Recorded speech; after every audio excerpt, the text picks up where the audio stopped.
Bro, aku faham apa yang kau cakap ni sebab benda ni memang betul. Bateri Apple Watch ni memang takkan tahan sama macam smartwatch yang lain yang boleh tahan seminggu, 2 minggu. Apple Watch ni boleh tahan hanya sehari ke 2 hari. Itu pun kalau kau tak workout heavy. Tapi kau kena faham satu benda, Apple Watch ni memang bukan untuk semua orang. Kalau kau jenis pergi hiking 2 hari 1 malam dekat gunung, confirm tak sesuai. Kalau kau jenis travel jauh, susah nak jumpa plug pun tak sesuai. Tapi kalau kau jenis macam aku, hari-hari balik rumah, bersukan, workout, pantau tidur, Apple Watch ni memang dah cukup dah. Aku sendiri pakai Apple Watch ni sampai aku tidur, memang aku biar dia track tidur aku. Bangun pukul 6 pagi, aku terus letak cas.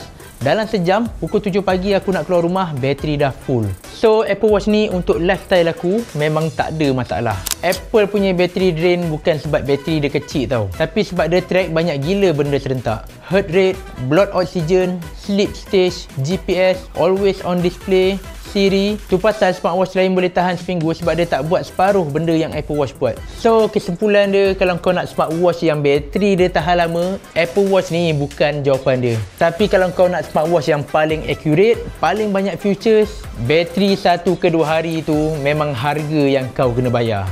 Korang semua perlu follow aku. Sebab apa? Sebab aku tahu semua mengenai Apple.